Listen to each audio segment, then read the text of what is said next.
with Iran. All right, this is an interesting situation of if it doesn't, I mean, it creates a new pivot, real time pivot. Let me back it up. This red line is what I want you guys to focus on. We were trading first of all, the red line is an iceberg that we determine has more than meets the eye, which means we know the size that he's showing and the fact that there's a lot more trading on the order ID than the size he's showing. It's easy to deduce that it's an iceberg. So as I play it, see this 290 number creeping up, creeping up, creeping up to 393. It's trading. All of a sudden, this guy says, I'm not going to get these and I want them. And he lowers it. He pushes the market down with this pulse, sell pulse, we'll call it.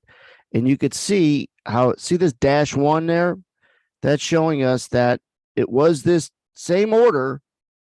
And now he's like, I'm not going to get these and I really want them. So he lowers it. He's done a total of 665. That's this number. He's done 125 at this new price. Now, if I play it, what generally happens when you get an iceberg to chase it down, once it gets filled, will pop.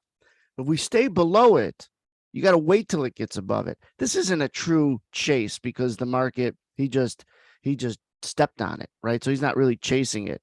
But the market, he moves it down again. All right. He gets filled for a total of right there. As soon as the asterisk shows up, we know he's done. Okay. This becomes a bullish above, bearish below real time level where a guy got aggressive on the sell side and he put let me pause it. He got aggressive on the sell side after the market runs up to this area and steps on it a little bit. And you got to be careful, really careful, trying to get long until it gets above him. And then our other tool of other people's position is clearly showing you that if you get long, you got a lot of competition, you got a lot of friends with you, all this green. So all this is showing you below an important spot, okay? And all this 84 to 15 longs to shorts, creating that downside. And it's not until you start to light up red do you bounce. But this was an important moment in here when you read this action and this guy. And I thought, why the heck is he lowering it? What does he know? Why is he this anxious?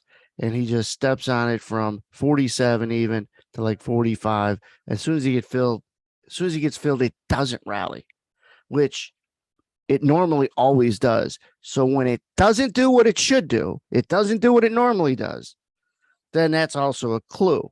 There's more selling to come, just not enough buying to pop it through. Got to watch that. And if you're not clearly marking important orders and knowing how to read around them, well, then what the hell? What the hell about reading order flow? Are you really trying to do?